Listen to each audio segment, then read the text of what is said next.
So, like so many of my listeners, I have become very excited to discover in this last year or so Jordan Peterson. And having discovered Jordan Peterson, you know, consuming lots of his amazing output, I discovered through him Sam Harris, because Sam Harris and Jordan Peterson, just over a year ago now, did a great podcast where they discussed the nature of truth.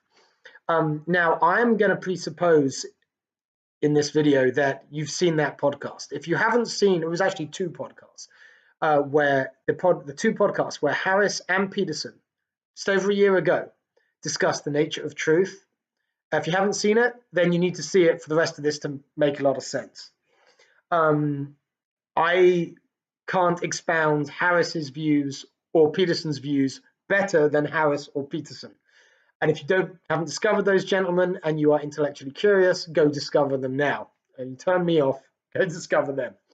Now, if you have discovered them and you got excited by that intellectual match between Harris and Peterson, then great.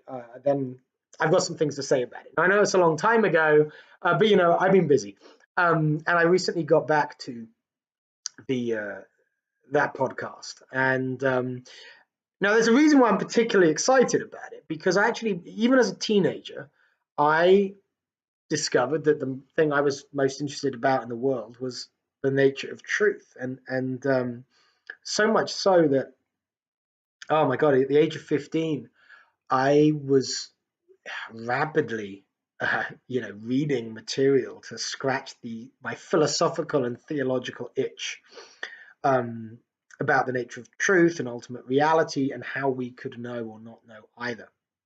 And one of the results of that, of having that itch and reading all those books as a teenager, was that I decided to go to Cambridge to study physics. I actually figured, I worked this out at the age of 15, that I couldn't with any seriousness or intellectual humility make any statements about metaphysics. That would include God, things like that. If I didn't really understand how my actual physical world works, this stuff, right? I mean, if I don't know what the physical stuff is and does, how can I really claim to know anything about God, and life and morality and things like that, right? Almost seemed like the height of intellectual arrogance to me, even at that young age, to make pronouncements that you would and pronouncements that would actually motivate you to want to change how somebody else lived their life. It would cause you to deign to say, yeah, that's a better way to be and that's a worse way to be, if you didn't even understand the universe you lived in, the immediate reality, right? So anyway, I went off to study physics at Cambridge, and I part of the logic for that was I figured that anything that can be taught in words, history, for example, or philosophy, those kind of things, anything that could be taught in words, I could teach myself, because, hey, I speak English, I know how to use words. But when it comes to subjects that can only be conceived at a high level through mathematics, unless you're a kind of genius that I'm not, you need a teacher. You certainly need a guide. And I was like, well, what better guide would there be than the teachers the lecturers at arguably one of the best science universities in the world? So that was why I decided if I was going to go to university, I wasn't going to make a vocational choice. I was going to make a choice for intellectual expansion and humility, which was to go and study physics, and I never wanted to be a physicist. But that was my reason, strange as it was. So I did that, and then after I did my physics degrees, I went and did a master's in philosophy of science, concentrating on metaphysics and epistemology, right? The nature of reality and how the hell we know anything about it. So that's where I come from, kind of intellectually. That's my deepest passion. And fortunately, in my work now in political psychology, I'm not a million miles away from certainly the epistemology bit. But if I could shed loads of money just reading and thinking and talking about the ultimate nature of reality and knowledge, I'd probably do that.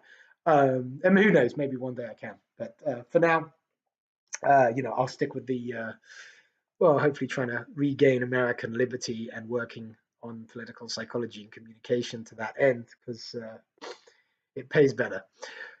But that all said, that's where I'm coming from. And that's why even a year after the Harris Peterson podcasts, I'm bothering to talk to you about it. So anyway, the really interesting thing in my experience of listening to the Harris Peterson joust is that by the time I'd come to it, I'd listened to dozens, scores of hours of Peterson lectures and interviews and all that. It was all great stuff, and I had never disagreed with him about anything. I mean, like so many people, I had my understanding of so many important things expanded by Peterson. Now, I'm not a genius, as I say, but I'm not stupid. I've read a lot of books. I've done a lot of thinking, a lot of deep thinking, grappled with all kinds of issues related to the most fundamental concepts that human beings can conceive, just like Harris and Peterson, and the nature of truth and knowledge being, a couple of them. And so I've got some, pretty well-formed ideas. I would say, I'm not coming to the party with nothing. In fact, the best thing about being at Cambridge was having conversations about exactly this kind of stuff to 3 a.m, almost every other night, with other amazingly intelligent young adults. But anyway, there it is. So I with that background and that love of what Jordan Peterson had been teaching me through his, the online resources that he's been putting out for us all, I came to the Harris Peterson podcast, and for the first time, I was listening to Peterson and it wasn't resonating. And I find myself agreeing with everything that Harris was saying. And but I wasn't disagreeing with the substance of what Jordan Peterson was saying, because I knew what he was getting at, because I'd listened, right, to all of these lectures. So I knew what he meant. But like Harris, I was getting frustrated that he was insisting on using a word to refer to something that seemed to not facilitate mutual understanding. And that word being truth or true, right? Now, Harris was using the word truth in the common way, right? Which is, a statement is true if it says something about the world that is accurate, right? So the statement, I woke up at 10 o'clock this morning, is true if in reality I in fact woke up at 10 o'clock in the morning. I mean, okay, common sense, right? Well, and that's common sense, and it's also the notion of truth that I think science depends on. Now, it isn't that simple. It isn't that simple. And I have written, of course, I have written about how science is an increasingly close approach to truth, and how as we change our scientific paradigm, so for example, going from the Newtonian paradigm to the Einsteinian paradigm, or to quantum mechanics, for example,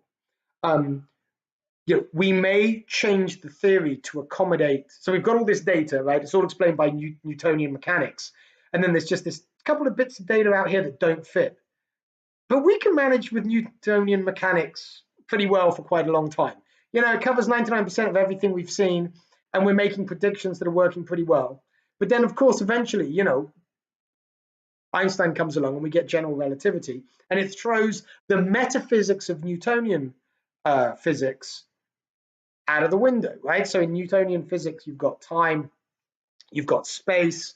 They're kind of like absolutes. They're the background on which the laws operate, in which I should say the laws of physics operate, right? So a second always is the same duration. A meter is always a meter, right? Whatever you're doing in space and time doesn't change that spatio-temporal background in which physics plays out. That's the Newton model. And then Einstein comes along with relativity and completely changes the physics to the point that you could say begins to change, well, it does change the metaphysics. When it comes to quantum mechanics, right, you're changing metaphysics. Quantum mechanics is the most accurate physical theory. It's the most accurate theory we have in terms of predictions and testable results. In the world before quantum mechanics, everything had a clear cause and effect was a very simple notion. We had a deterministic world. Science had a deterministic, was essentially deterministic. And then quantum mechanics comes along and, it isn't, right? We have the uncertainty principle. We have uncaused effects, collapse of the wave function, all that kind of thing. So the reason I'm saying all of that is I want to put it on the table that I acknowledge, right, that the advance of science can completely change what you understand to be the most fundamental truths about the world. So you may say that space and time are absolute and unbending because you're Newtonian, and you would be completely wrong. But that does not negate the fact that a lot of what you understand as a Newtonian physicist brings you, closer to the truth than you could have been before Newtonian physics, right? So it's possible for the fundamental implications of a physical worldview to be fundamentally wrong, but for the physical worldview to still be an effective description of a huge part of the world, right? So I'm acknowledging that whilst I'm saying that Harris's common sense correspondence view of truth is the one on which science depends, that doesn't say anything doesn't constrain the way in which science approaches the truth. And it is not negated by the fact that we know at any given time we do not have the truth, right? We know, for example, now we've got this amazingly accurate theory in quantum mechanics and this amazingly accurate theory in general relativity. But where those two theories meet, right,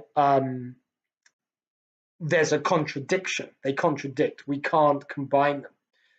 Now, that's a problem, and it may be that the worldview that is implied by, right, the metaphysics that's implied by a grand unified theory that resolves the contradictions between quantum mechanics and general relativity actually gives us a completely different notion of cause and effect and determinism and things that we don't even know are up for grabs, right?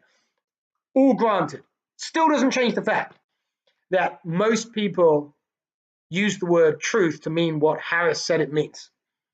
And science does too. And I know that Peterson is a great scientist. And I would say, and of course, Peterson can deny this, that he conducts, I think everything I've seen him communicate ever indicates that he's certainly working as if Harris's statement, Harris's kind of truth is truth. Now, the problem came, in other words, 2 + 2 is 4, for reasons other than it enables us to survive, or the belief in the fact that 2 + 2 = 4 enables people to live a better life than if they didn't believe it. Now, it does, but I just don't think that that's the only reason why Peterson would give the truth value of the statement 2 + 2 = 4 a truth value of 1. Now, I realize if you're a big, let's say if you're an orthodox Petersonian, you might deny that, and Peterson by himself, and I'd love to have the discussion with him. I couldn't think of anything more fun than having that discussion with him. But there it is. Anyway, and whether or not that's true doesn't really, nothing I'm about to say depends on its being. But that's certainly the impression I got, and I can appreciate Harris's frustration in that first podcast with Peterson. Now, the problem came that when Peterson insisted on using the word true or truth to refer to something else. What Harris wanted to do was get Peterson's buy-in that what he was calling true is true. That notion, Harris's notion of truth, common sense notion of truth, is in some way fundamental, and Peterson wouldn't grant him that. And again, to understand Peterson's pragmatist notion of truth, listen to Peterson. I'm not going to unpack it here. I wouldn't give it a fair shake.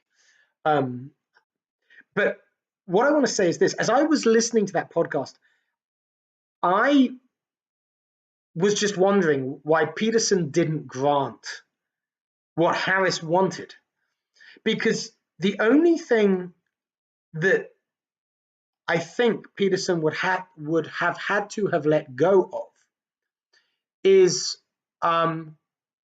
his insistence on using the word truth to describe what he was talking about, and to not allow anybody else to use the word truth, Harris to use the word truth, to mean something else, right? He didn't have to pick a fight between Harris's truth and his truth. To have his truth, he didn't need, in other words, to deny Harris's notion of truth. But he would have needed to have maybe come up with another word for one of the notions of truth, right? So, yeah, I don't know. Peterson could have said, look, I'm going to call what I'm talking about truth, and we'll call what you're talking about fact. Now, that wouldn't have satisfied Harris, because Harris sees what he's calling as truth, and I agree with Harris on that. But alternatively, Peterson could have said, well, here's the interesting thing. What Peterson did do was, he did what I'm saying in the second interview, actually, the second podcast. Because in the second podcast, he gave up calling his truth, and he switched it for the word wisdom, which I think is a much more natural word for what it is that Peterson is talking about when he's talking about his kind of truth. And I actually just want to give you the quote of that from Peterson when he actually made that concession to Harris in the second podcast. Jordan said this, quote, well, let's call it wisdom in fiction then, not truth, because obviously calling it truth brings up the fact issue. The wisdom is clearly there, but to consider it a representation of the factual world is not only a mistake, but a dangerous mistake and a self-defeating mistake, unquote. That's what Jordan said. Well, I think that was that would have satisfied Harris at the beginning of the first podcast, because then Harris can keep his truth, and what Jordan is talking about would be called wisdom. And what is it that Jordan is and was talking about in that podcast? Well, he makes a lot of this throughout his lectures, because this is what he's most interested in, which is that which is hyper-real or hyper-true. And broadly speaking, Peterson is interested in mythology, in religious thought and narrative, which tells us something about human nature.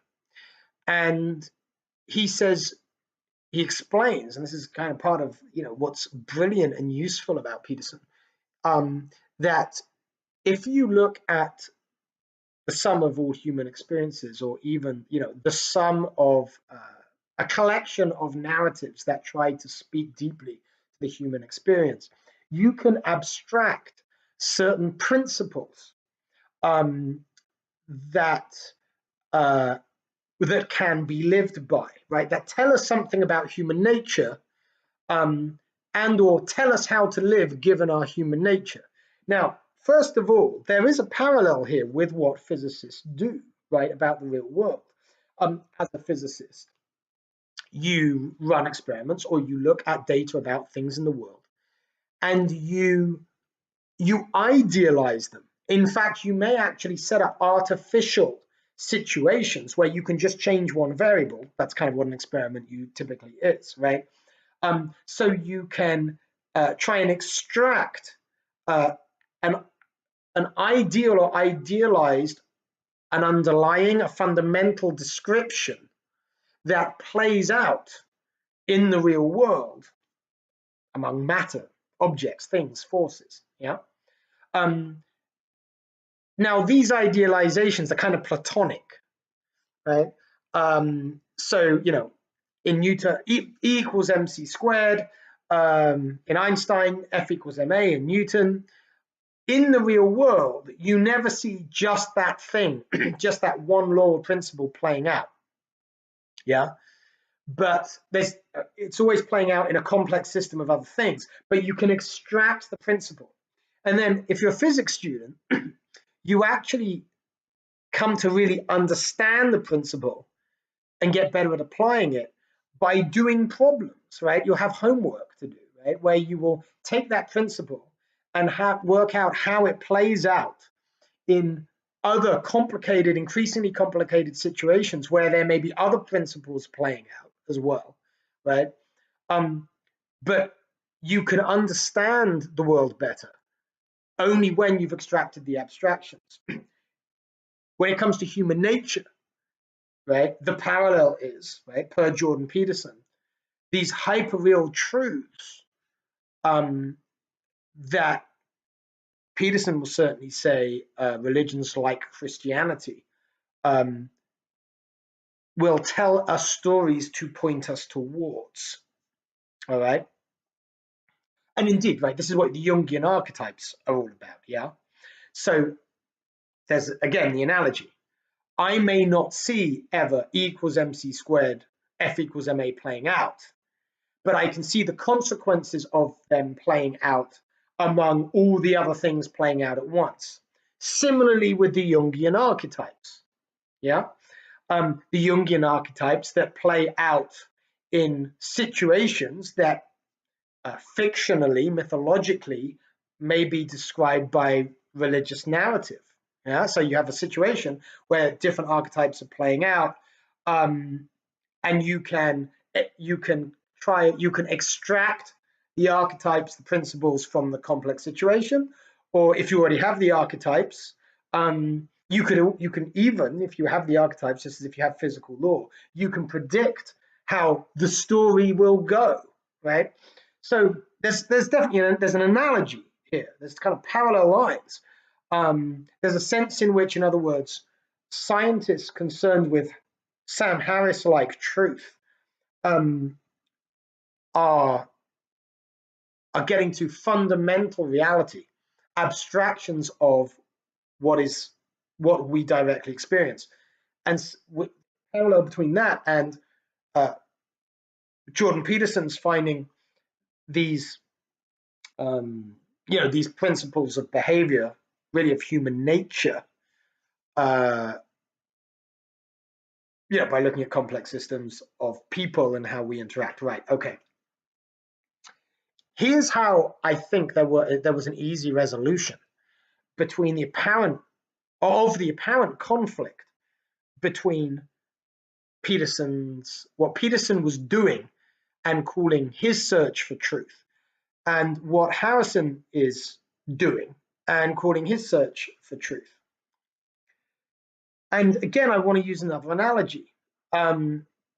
It's the analogy of, it's a simple physical one. Imagine you're playing baseball, or if you come from the land of this accent, cricket, and you're in the field and you've got to catch a ball, okay? Now, the trajectory of a ball being hit off a bat is, kind of parabolic. It's second order differential calculus, right? If you wanted to know where the ball was going to be and going to end up at any given point, at any given time in its trajectory after it leaves the bat, you'd have to be able to do calculus. And so some people say, well, isn't the human mind amazing, right? You can stand in the middle of the field and not know any calculus, but unconsciously you can do second order differential equations. Well, my human mind is amazing. It is that amazing, but not for that reason. Because if you're a fielder, on a baseball pitch or cricket field, right, you don't need to do any equations, and nor does your subconscious mind. What you need to do is have a heuristic, and a heuristic is a rule that delivers the result that you need. Now, and heuristics exist in all domains, human behavior and even mathematics, right? And I believe the heuristic for catching a ball, if you are a fielder in a game of cricket or baseball, is move so that the angle made between the ball and the horizontal ground subtended where you are remains constant. So, right, you see on the TV, the baseball fielders, right, as the ball's coming down, they move back, they move back, they move back, and then they pull the ball in. Now, they're keeping the ball at the same angle in their field of view with, angle made with the horizontal, with the field. Now, that heuristic, if you keep the angle between the falling ball and the horizontal constant, that will facilitate your catching it. That will enable you to catch the ball without you having to know anything about why that heuristic works. Now, the reason that heuristic works is essentially because the ball is following the parabolic trajectory that is described by, the second order differential equation. Okay. So there is a sense in which, and this is what I want to get to, and I just wish that Peterson would have at least kind of given this, that the reason that those things that Peterson calls hyper-true or hyper-real are indeed correct, are hyper-true or hyper-real, certainly can be, because the world, including the people in it, exist in a certain way. The world is this rather than that. In other words, in principle at least, a Peterson truth can be explained in terms of a Harris truth, or I would say, because I think this is more accurate, that a Peterson heuristic works because the world works in this way. What way? A way that is described by a set of true statements that Harris would call true statements. Now, Peterson was saying, if I act on the knowledge of the true statement without having the right heuristic, but I have the wrong heuristic, right, then awful things will happen. Well, sure, and so Peterson would say the true statement in the acted on with wrong contextualizing heuristics, he would say that statement's not true enough because it leads to your destruction or the destruction of humanity. And I think with Harris, that's just it was semantics, and it was semantics that had value for Peterson because it enabled him to keep hold of this word true to describe what he was talking about. But I don't think, more than I don't think, clearly the fundamental value of Peterson's project, which is about truth, right, is no less diminished because Rules for Life, which indeed is his book, right? He's got 12 rules for life, are accurately called heuristics or wisdom, as he called it in that second podcast, rather than true statements, which I think is and again, I think Peterson effectively admitted it in the second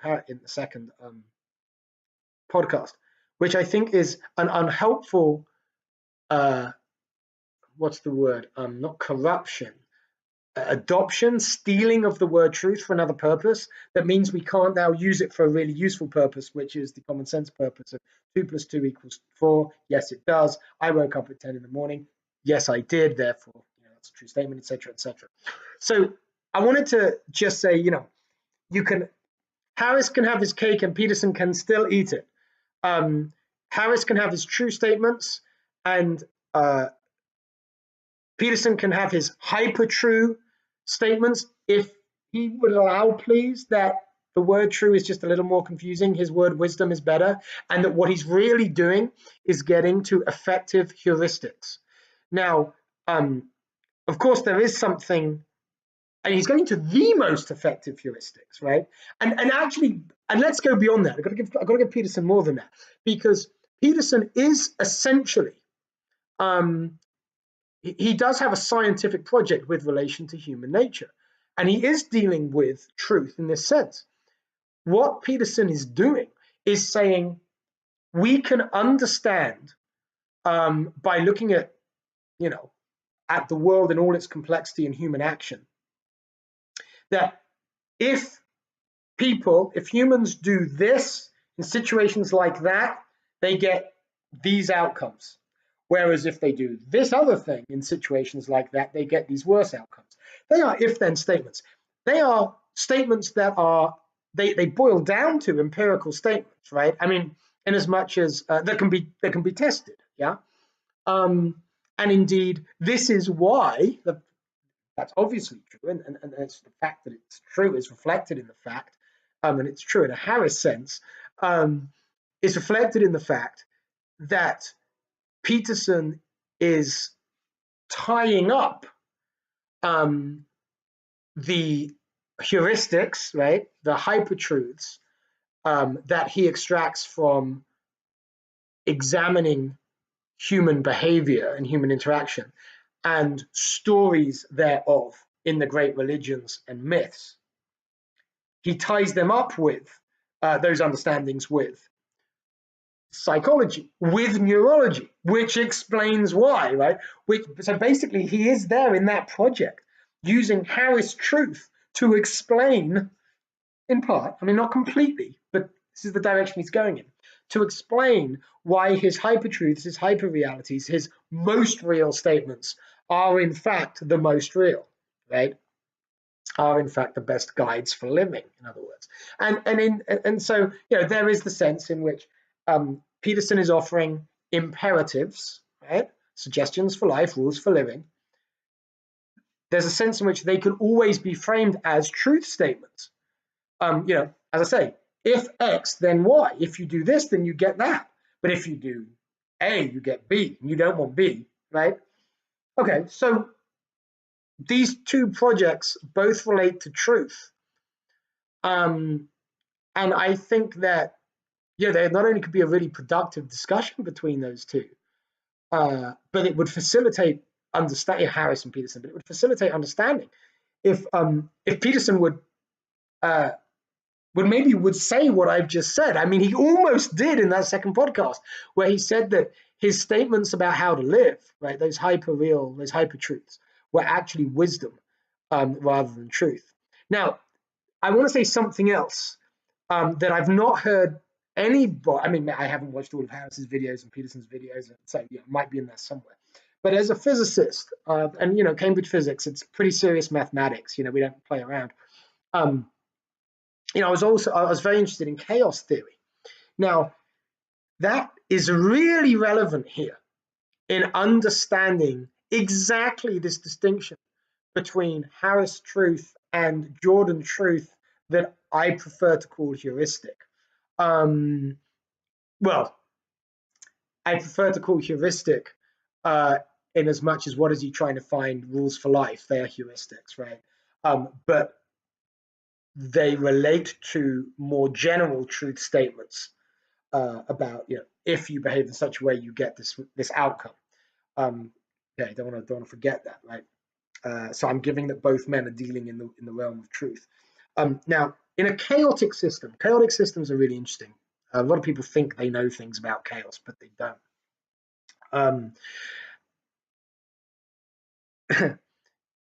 Okay, most basically, a chaotic system is deterministic, right? So even in the Newtonian world, in classical physics, you have chaotic systems, which are just systems that are extremely sensitive.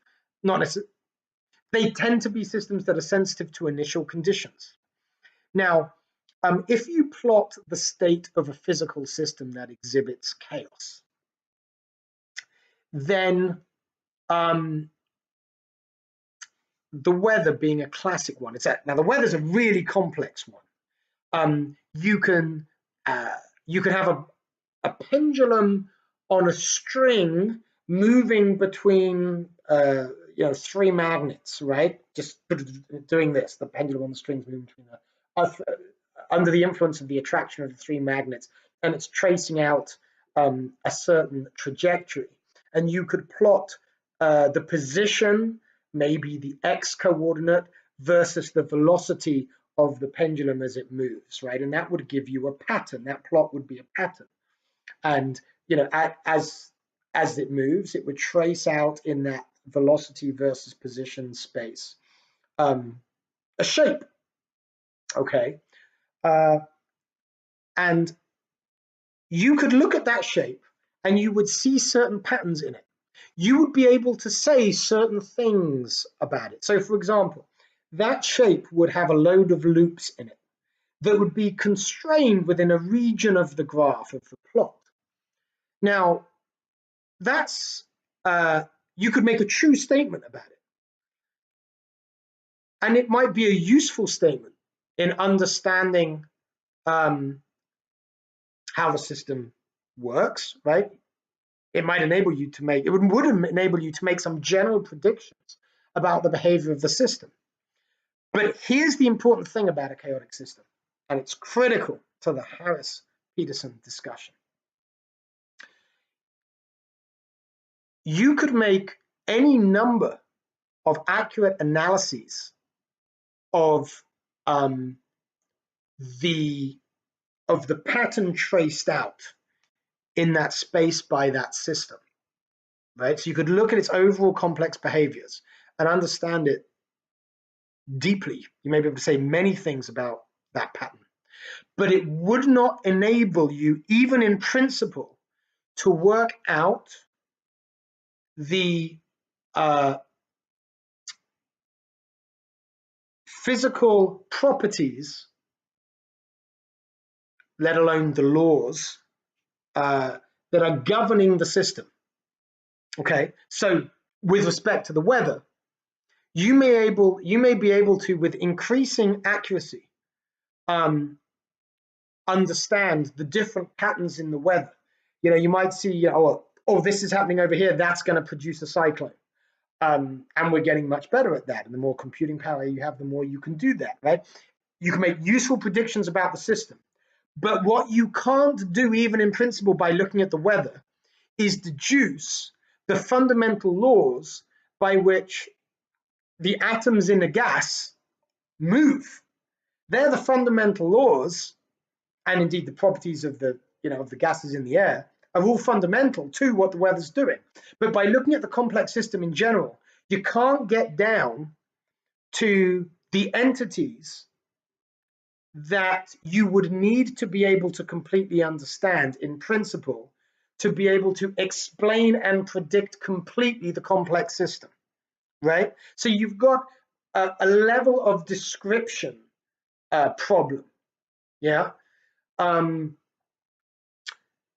You can understand at one level, cyclones, hurricanes, whatever, right? Average temperature, and that's all determined by the laws of physics that govern, gases and thermodynamics and all of that. But you can't derive the underlying from the top. This speaks to the Harris-Peterson issue, right? Because you can make true statements about the weather without being able to make true statements about the gases and thermodynamics. But at least in principle, if you can make, if you understand all of the, laws and the properties of, of the air and the energy coming into the globe, from the sun. If you had all of that information, you could make predictions at the level of the weather, right? So you can go from obviously fundamental to less fundamental. You can't, in general, if you have a chaotic system, a complex system, go from the general to the less general, to the more fundamental. So it seems to me that, and I think this is important because I think this kind of goes to the problem that Harris and Peterson had, that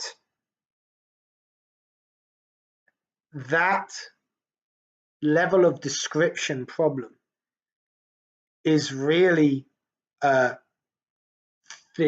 gap, if you like, the problem between the Peterson kind of truth and the Harris kind of truth. The Harris kind of truth being fundamental, and the Peterson kind of truth being the truth about being really useful truth about human nature, just as our ability to predict the weather usefully comes out of better and better observations and analytics of phenomena on the scale of the weather, right? I mean,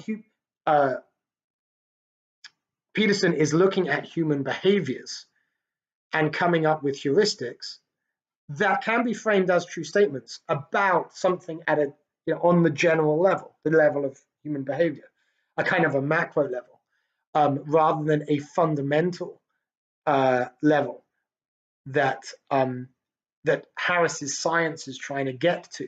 And there's no contradiction between them. This is the point, right? You've got an epistemic problem, epistemologically, right? In terms of knowledge, you've got a problem going from one to another. But there's no logical contradiction between saying I'm going to have truth here and truth there, right? And Harris's notion of truth allows Peterson to have his truth up here, if only Peterson will stop insisting that Harris can't also have his fundamental notion of truth down here. Now, this is complicated stuff, and I'm not sure I've done full justice to it. And maybe I'll try again. But yeah, okay, so this notion of heuristics, realizing that human systems are necessarily complex and chaotic. And by the way, as I said, chaotic systems, complex systems, they are deterministic. They haven't even got free will, right? And so now I want to make a huge, dare I say, pro Peterson remark, also just so that nobody gets the wrong end of the stick here. I'm not talking about worldviews. I think one of the reasons, I'm talking about nature of truth, right? Not what I understand the world to be. I'm not doing ontology here. I'm not doing even metaphysics in this video. One of the reasons I think folks who love Peterson and what Peterson is telling us about the world, one of the reasons, and human nature, one of the reasons people like that have so much problem with what people like Harris have to say about reality is that that many people who are vociferous about the nature of truth in the way that Harris is, that have Harris's view of truth and argue passionately for it, right? So another person like that might be Dawkins, right? They're, if you like, brutalist almost on the scientific epistemology.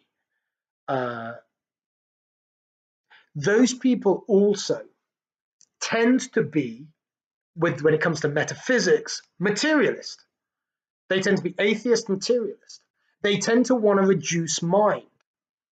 And I am not with Harris on that. I'm with him on his notion of truth, but I think he makes a leap of faith, as I think Dawkins does, as I think Hitchens did. Read God is Not Great. I love everything Hitchens has to say in there about the head fakes, about people fooling themselves about what they know. And I love, when Harris does that. But I just don't believe, even as a physicist, especially as a physicist, I do not believe that consciousness, for example, that love, for example, that morality is I'm less sure about morality. That's okay. Morality slightly different, maybe for another day, but maybe not so different. I don't believe that consciousness and do I love my children? Those kind of questions. I don't believe that they fall out of the laws of physics. I just it's the problem of the qualia, right? We can specify exactly what red light is, right, in terms of wavelength. It's an electromagnetic wave with a certain wavelength, but I'm still stuck at, but what is it that experiences redness? And I know there's a lot of answers to that question, but that's not what I'm doing right now. And I'm not saying I've never come across them. I'm just saying that for me, I still feel that it would be a massive leap of faith to become a philosophical materialist who believes that essentially there's nothing but matter, and that everything that I experience that experience is just an emergent property of particles that themselves don't experience things. I don't think consciousness is a really complicated rock. If I have to pick, I prefer to say that a rock is really simple consciousness. Now, that is not a common sense scientific view, but it's much closer to, my view is much closer to Peterson's. I'm with Peterson on the metaphysics.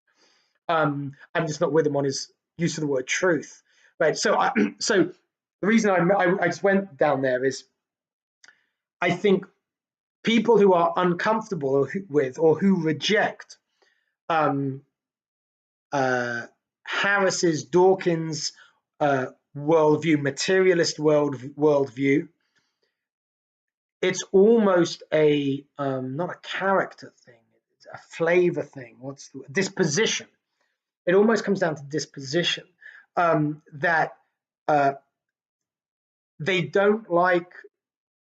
They tend to throw those people's epistemology or passion about truth out with, as they disagree with what they believe to be true metaphysically, and you don't have to, right? So I'm kind of defending Harris's notion of truth, but I'm not defending his view of what is most fundamentally true about the world.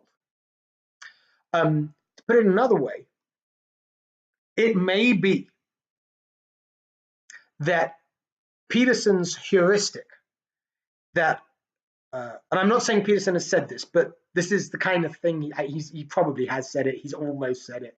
It's the kind of thing he'd be sympathetic to. Living as if there were a God with certain characteristics in which you have with which you may even have a personal relationship, is a good heuristic.